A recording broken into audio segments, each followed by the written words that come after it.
여기 앉아요? 내가 여기 앉을 자리가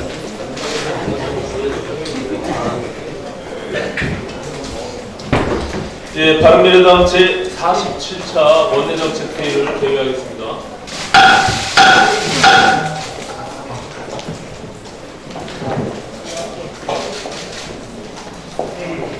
어제는 국회 곳곳에서 차마 눈 뜨고 볼 수 없는 난장판이 벌어졌습니다.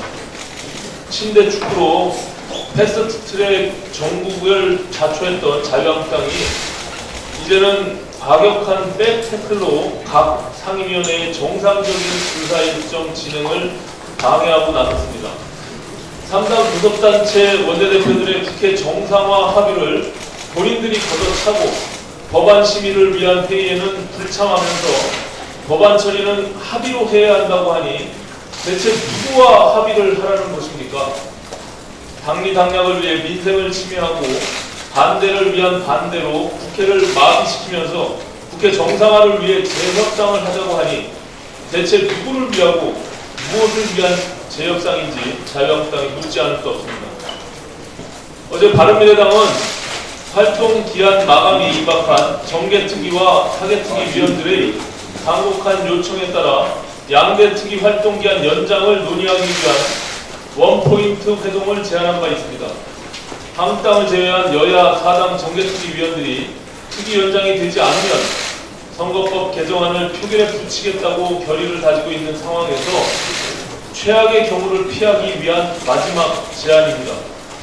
하지만 자유한국당의 거부로 결국 회동은 이루어지지 않았습니다. 정개특위가 실제로 선거법 개정안을 표결에 붙여도 좋다는 것인지 아니면 다시 한번 목으로 막겠다는 것인지 도무지 한국당의 태도를 이해할 수 없는 대목입니다.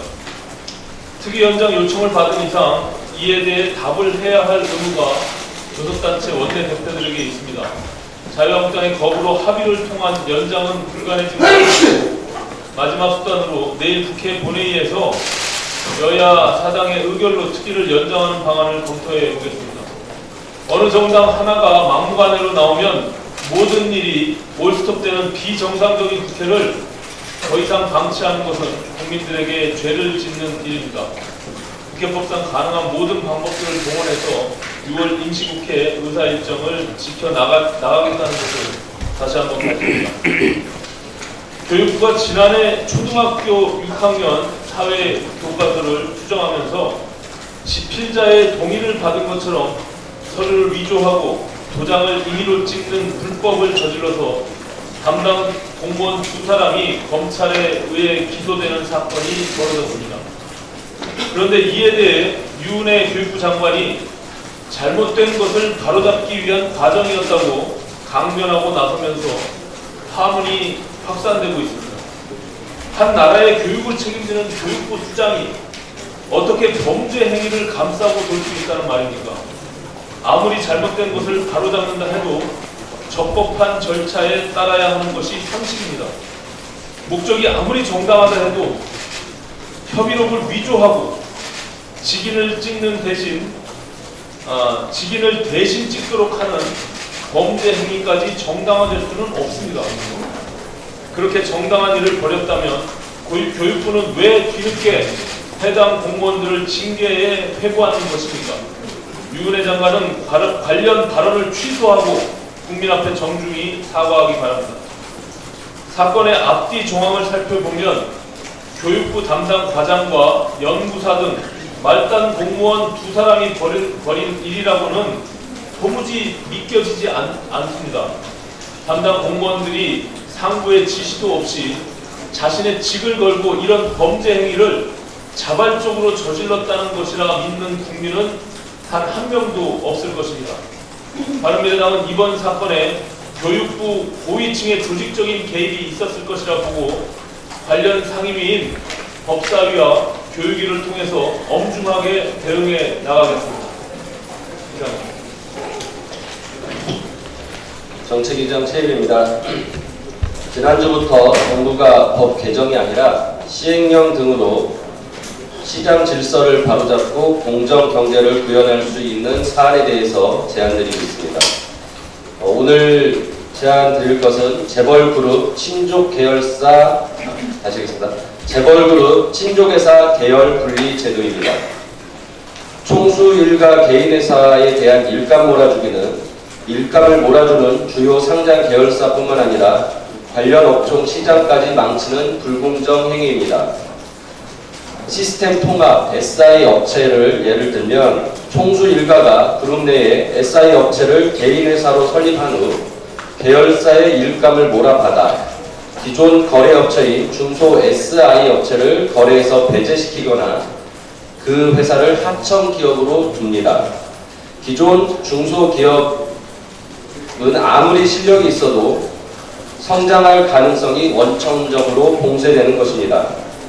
이런 식으로 재벌 그룹마다 총수 개인 회사인 SI 기업을 설립하면 자기네 계열사의 일감 몰아주기에 의존해서 성장하기 때문에 우리나라에서는 오라클 같은 글로벌 SI 기업이 나타날 수가 없습니다. 이렇게 일감 몰아주기는 총수 개인 회사에 대한 편법적인 부의 이전과 함께 중소기업의 존립을 위협하고 관련 산업의 생태계를 망가뜨립니다. 그래서 일감 몰아주기에 대한 공정거래법 규제와 증여세 과세 제도가 도입된 것입니다. 그런데 이 규제의 사각지대에 있는 재벌 그룹에 속하지 않은 친족 기업 일감 몰아주기가 문제입니다. 친족 기업임에도 불구하고 계열사에 포함하지 않도록 하는 현행 계열 분리 제도에 대해서 말씀드리겠습니다.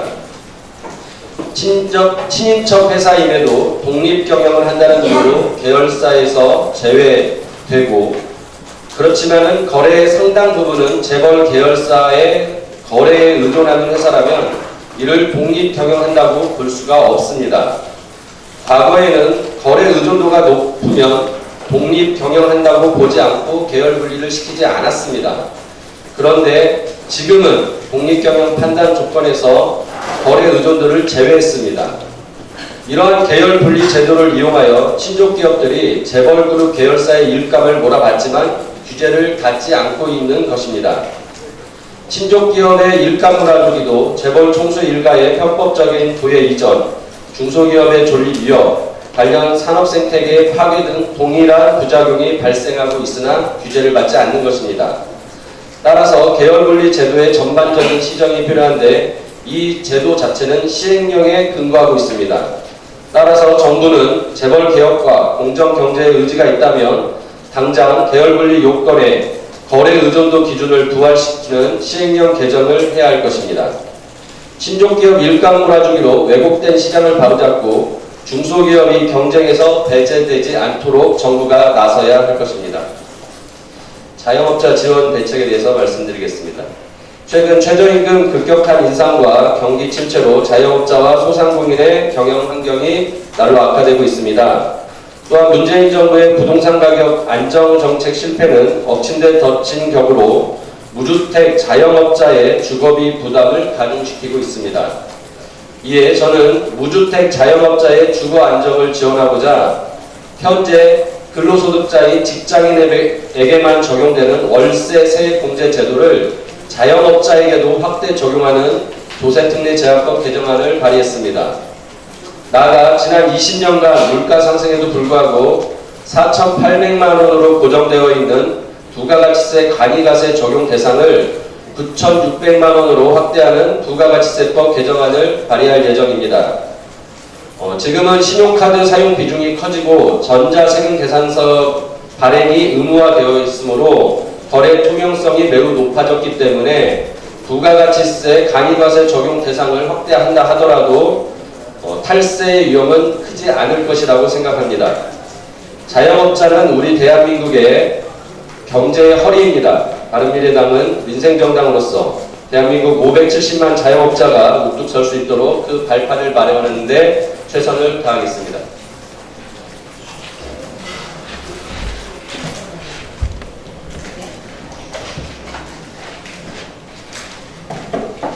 사우디아라비아의 최고 10세인 무하마드 빈 살만 왕세자가 한국을 방문해서 26일 문재인 대통령뿐만 아니라 이재용 삼성전자 부회장 등 국내 5대 그룹 총수들을 만났습니다.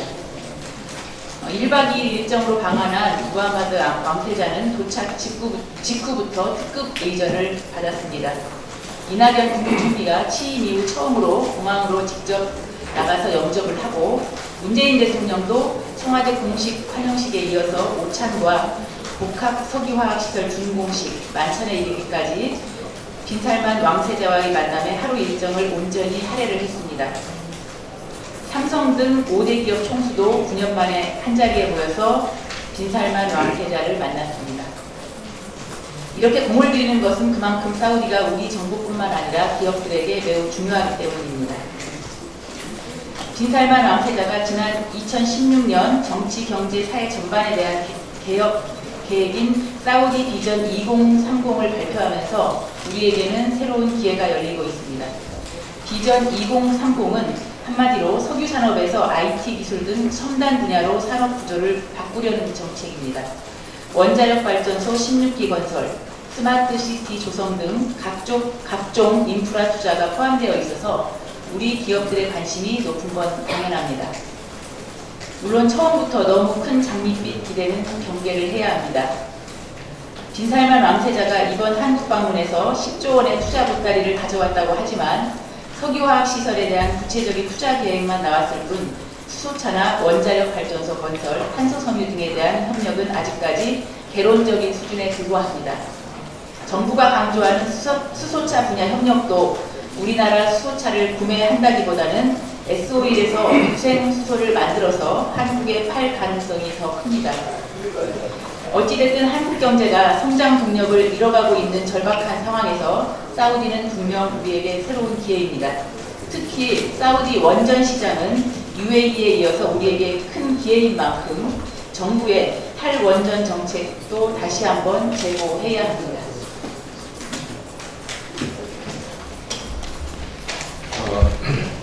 저출산 정책과 관련해서 한 말씀 드리도록 하겠습니다.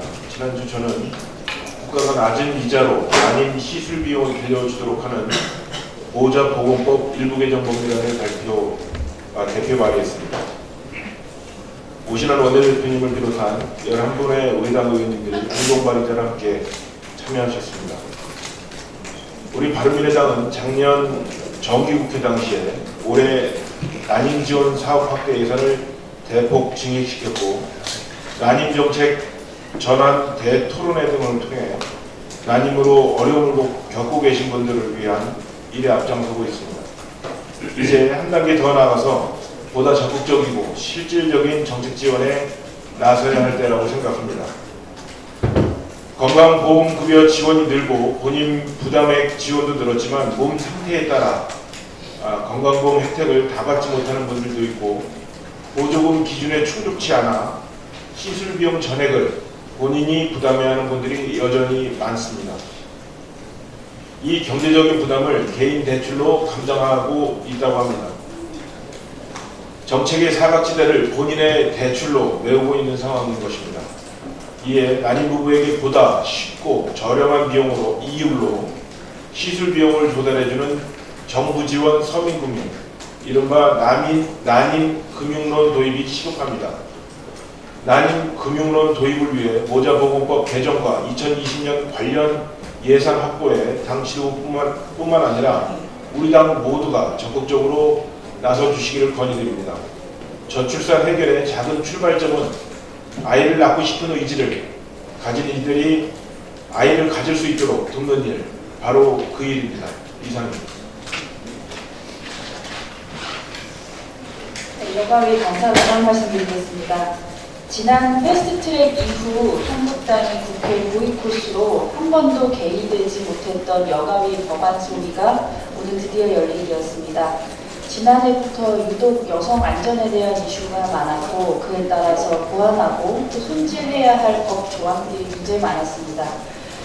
하지만 그간 한국당은 국회 협치를 위한 바른미래당의 선의와 배려 또 중재의 노력을 지속적으로 악용해 왔습니다. 우리 사회의 질서와 안녕을 도모하는 일을 맡은 곳이 국회인데도 불구하고 한국당 그 본연의 진보를 다하지 못하는 것은 물론 의회 질서를 무너뜨리며 민생에 큰 피해를 주고 있습니다. 오늘 소위에서 검토될 주요 법안들은 여성과 아이들의 안전, 권리를 보호하기 위한 것들로서 여야 이견이 0.1%도 없는 법안들입니다. 불법 촬영물에 의한 피해를 지원하는 법안, 성폭력 피해 학생의 전학과 입학을 거부할 수 없도록 의무화하는 법안, 또 한부모 가정의 양육비 지급의 이행 의무화 처벌 규정에 대한 법안들입니다. 이런 잘못된 현실은 하루 빨리 바로잡아야 할 것입니다. 우리 사회의 약자인 여성들은 안전이 보장되고 생활의 안정을 찾을 수 있는 법과 제도의 개선을 원하고 있습니다. 이러한 민생의 요구에 응답하는 것이 우리 국회 존재 이유일 것입니다. 하루 빨리 국회의 정상화가 이루어질 수 있기를 희망합니다.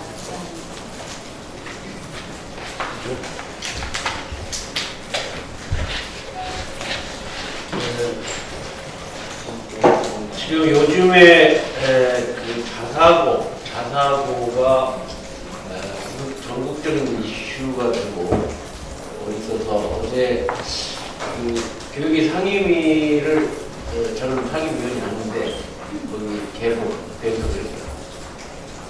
대한민국에서 지금 2001년도에 김대중 대통령이 평준화에 대한 보완으로 규제를 최소화하고 자율성, 창의성을 극대화하는 방향으로 자사고가 5군데가 있습니다.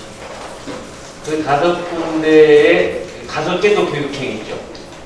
근데 그 교육청 5개에서 그 원조 자사고라고 하는데 원조 자사고에 대한 평가가 4개 교육청은 똑같았습니다. 다시 말하면 평가 기준이 70점이고 법령에 의한 사회적 통합 전형이 자율로. 근데 그거를 유독 전라북도 교육감만 평가 점수 80점으로 하고 또 법령에 의한 사회 통합 전형을 강제로 평가에 의한 점수를 내려서 지금 현재 폐지 절차를 밟고 있습니다. 그 내용에 대해서 어제 상임위에서 강력하게 문제 제기를 여야를 밝힐 것 없이 했는데도 불구하고 전라북도 교육감은 후한무치하게 사고 한마디 없이 계속 형평성이 맞지 않다. 형평성을 물어봤더니 전라북도에 있는 인사고가 70점 정도 되는데 상산고는 80점을 사요. 이런 정도의 그러한 합리적이냐 하니까 합리적이라고 나왔다. 그럼 나머지 10개 학교, 10개 교육청은 70점인데 전라북도는 왜 80점으로 했냐? 그게 형평성이 맞지 않지 않느냐? 전라북도 안에서 형평성이 맞게 했다. 이러한 구차한 변명을 제가 가장 이번에 그 전라북도 때문에 오히려 문재인 대통령이 공약으로 자사고를 일반고로 전환하겠다는 그러한 공약들이 거의 흐트러져 버렸어요. 전폐 문제가 아니라 근본적인 전폐 문제가 아니라 이 평가 문제 잘못으로 해가지고 전 자사고 문제가 흐트러져가지고 오히려 문재인 공약에 대한 큰 부담을 안게 되는 그런 결과를 가져오게 된 것입니다. 사실 제가 그 지역장벽 깨자고 8년 동안 전주에 가서 보수사업으로 당선된 사람인데 이 상산고는 들어가 보니까 전주에 있지만 대한민국이 있다. 안에 대한민국이 있어요. 1200명 학생 중에 1000명이 전라북도 바깥에서 온 인재들이고 전라북도 안에 200명이 있어요. 그 안에 기숙사에 들어가 보니까 기숙사에 6명이 있는데 그 안에 대구, 경북, 부산, 충남, 제주, 전라도 이렇게 해서 안방에서 3년 동안 같이 기숙사 생활을 하면서 정말 지역장벽을 극복하고 완전한 대한민국이 거기가 되고 있죠. 이런 학교를 그렇게 롯데라바에 작심하고 짜맞추식으로 한 그거에 대해서 그렇게 어제 상임위원회를 해도 그거에 대한 이해를 못하고 있습니다. 좀 구체적으로 얘기하면 지금 강원교육청의 민사고, 울산교육청의 현대청원고, 또 전남의 광양제철고, 경북의 포항제철고, 또 우리 경북의 상산고. 이게 원조 자사고라고 하는데, 원조 자사고라는 뜻은 전국 단위로 모집하는 학교입니다. 여기에 대해서는 결이 다르다고 어제 얘기했는데 지금 뭐 이명박 정부 때 나오는 서울에 있는 자사고 24개 여기가 문제가 있다고 하는데 건집들을 잘못 잡아가지고 지금 많이 흐트러졌대요. 그래서 결론적으로 말씀드리면 이번 그 전라북도의 상산고 문제는 대한민국의 문제가 됐다. 이 문제는 상산고를 만약에 이번 자사고 폐지를 그대로 한다면 엄청난 문제가 일어날 수 있다. 이렇게 해서 여야 가릴 것 없이 지금 부동의 마지막 동의권을 갖고 있는 교육부에서 부동의할 수 있도록 하는 부동의 요구서를 지금까지 3일째 받았는데 어제부로 98명 여야 가릴 것 없이 동의를 했습니다. 이만큼 지금 문제가 있다는 얘기죠. 지금 현재 뭐 각 당이 이렇게 갈등이 있는데도 불구하고 이 부분만큼은 뭐 민주당도 적극 협조하는 그런 가운데에서 지금 98명 아마 130명이 되지 않을까 이런 정도의 동의를 가지고 교육부에 전달을 할 계획입니다.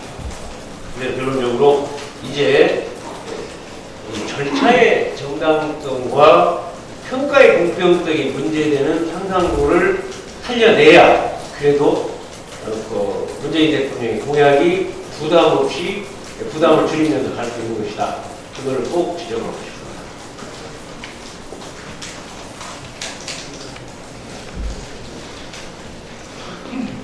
가방이 간사 신효연입니다.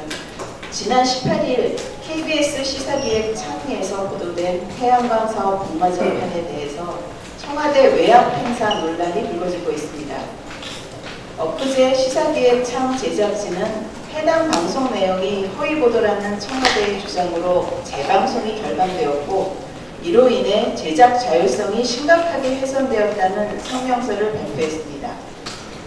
이 성명서에 따르면 윤도한 청와대 수통수석이 해당 방송 이후 KBS에 즉각 시정 조치를 요구했지만 KBS에서 반응이 없자 브리핑을 통해 공식적으로 정정 보도와 사과 방송을 요구했다고 합니다.